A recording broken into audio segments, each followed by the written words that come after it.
What's going on, everybody? It's your boy KRYPTONIAN saying here, bringing you guys another review for Chainsaw Man chapter 121. And now that chapter 121 is done in the books, man, do we got a lot to talk about, because as always, Fujimoto left us with the cliffhanger last chapter, only to open up this chapter with whatever it is that we thought our expectations was going to be. Fujimoto flipped it all the way onto its head and then left us with another cliffhanger this chapter. We got Yoshida making some moves that will potentially raise some eyebrows with a lot of you guys. We got Nayuta being Nayuta all over again, and we got Yoru taking over Mitaka at the end of the chapter because of the cliffhanger of all cliffhangers we have. There's a new devil that has appeared, potentially even the Justice Devil. So with the initial thoughts out of the way, let's back things up and get into the recap portion of the review before we unpack everything further. So this chapter opens up with Mitaka and Yoshida sitting in the Devil Hunter Club office at their school, and Mitaka is thinking to herself how much information she truly has on Yoshida. She knows that he's a real devil hunter and begins to wonder why he spends so much time at school, and she's wondering if maybe he's interested in her. This leads to Yoshida skipping all the small talk and directly asking her what it was that she was mumbling to herself at the school gates, which means either Yoshida heard and is playing dumb, or he's just sincerely asking. But given the character, we might need to look at the former and not the latter being the case. When Mitaka gives him the line about life being easier on your own, Yoshida tells her that he agrees with her, but continues to throw zingers in there by telling Mitaka to leave Denji alone. Now, if we look back at the older chapters, Yoshida was all for playing wingman to Denji in order to try and make Mitaka and Denji hook up. But now, after everything that's happened from the battle with the Eternity Devil to Fami appearing and Yoshida having that stare down with Fami, he's suddenly telling Mitaka to stay away from Denji, which means either Yoshida knows about Nayuta meeting Denji, or Yoshida's finally making his move, and I think this might just be the case. Just as Mitaka's 200-word essay at the aquarium when she's blabbering to Denji about the different animals there, it all ended up being foreshadowing. I think Yoshida's words here might have been foreshadowing as well. He tells her the solitary life is less risky and there's no guarantee that you can build a permanently agreeable relationship with another person. If he knows about Yoru, that might very well be a warning to Mitaka from a narrative sense and not so much from a character perspective, i.e. Yoshida knows and is warning Mitaka that Yoru's bad news. This might also be Fujimoto layering the foreshadowing down, but it could also be Yoshida dropping foreshadowing directly to Mitaka, as in him warning her that he knows the truth about her. There are a few different ways that Fujimoto can take this. I'm so interested to see where he takes that aspect. Is this narrative or is this literal foreshadowing? After Yoshida leaves the room, we shift over to Denji and Nayuta at night, where she's being a bit unsufferable, but in an absolute adorable way, slapping Denji on the butt, saying, "Go Chainsaw Man, go, it's devil hunting time," but Denji is completely out of it, and it's not because he's tired. The dude is still low-key not over being cockblocked by Nayuta in the last chapter. He even says as much, that you're just gonna block me if any ladies want me in the future, which is again our lovable Denji being just as horny as ever when it comes to his motives. However, Nayuta says the one thing that gets him worked up and ready to go. She says, "Dude, think about it for a second. You'll get even more love just by being Chainsaw Man than you would from any old girlfriend that you would get," and that leads to Denji smiling that derpy little smile of his. But what's interesting here is that Nayuta, in a very subtle way, is showing a bit of Makima in her personality again. Makima was a huge fan of Chainsaw Man. Nayuta has a line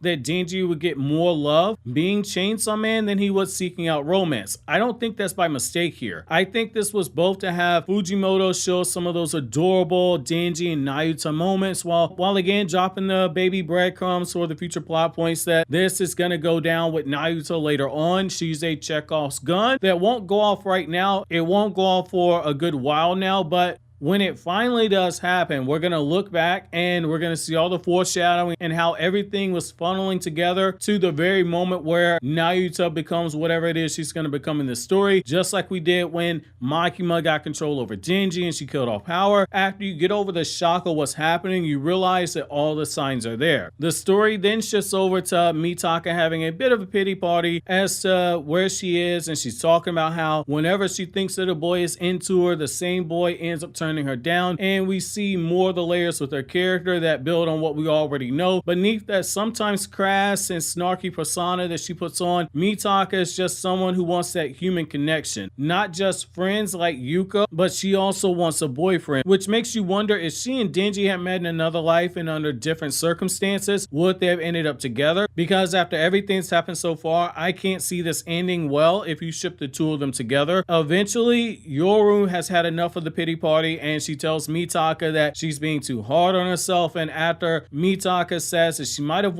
had just been better off dead than alive, Yoru takes over the body, and she tells Mitaka to watch out because something is wrong here, because there's suddenly a dead body with limbs all contorted, and we end the chapter off with Yoru staring up at all the people looking down at her. So there's a few things that we have to look at in this chapter now that we've done the recap portion. Mitaka, her character is getting dragged. It kind of feels like it's becoming a recurring theme, just like how the dehumanization of Denji in part 1 was a recurring theme. Just when it seems like this is going to be something good that's about to happen to Mitaka, life throws her a curveball and all the twists and turns are starting to pile up on her. The teasing of forming bonds with people like Yuko and getting the attention from the opposite sex, only to have it dangle in her face and then snatched away from her. It's just downright cruel, and you can see it's wearing down on her character the same way that body blows and kidney shots will wear down a boxer in the ring. Mitaka might think she's built to go the distance, but she's really going down in the third round. On the other end, Nayuta, while she's just as adorable as she can be,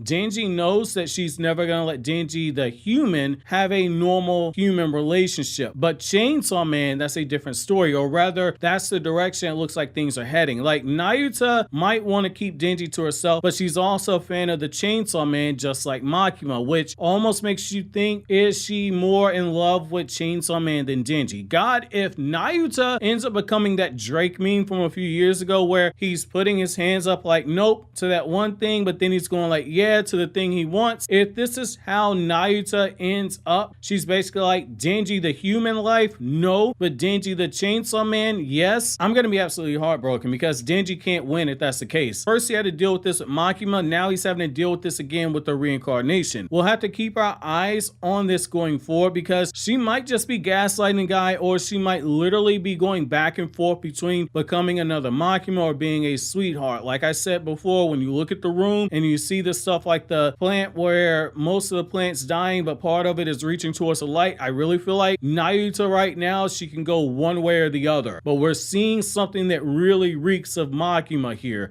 She's pushing him to go out as Chainsaw Man, but part of me does think that she does care about Denji too. And it's not just because he's Chainsaw Man, but it really feels like maybe the Chainsaw Man aspect is why she cares about Denji more than anything else. Now, the other thing here is we have to ask ourselves, who is the devil controlling all these people? It's going to be a little played out if it's the Justice Devil all over again, but the idea of the Justice Devil continuing to have a big role in part 2 of the story makes a lot of sense. It's a good distraction from Fami, which Fujimoto is clearly cooking something up with Fami and the other horsewomen. The only thing here is how much longer are the 4 horsewomen reveal going to be put off, and how can the Justice Devil continue to be more interesting? That's the problem here. We're running the risk of diminishing returns when it comes to the Justice Devil, potentially, if this is the Justice Devil, because the first time we saw the Justice Devil, you're like, yeah, sure, it makes sense. Great reveal. The teacher was sleeping with the student. You think, yes, I'm up for this. The guy's a scumbag. However, the Yuko part was amazing because it was the Justice Devil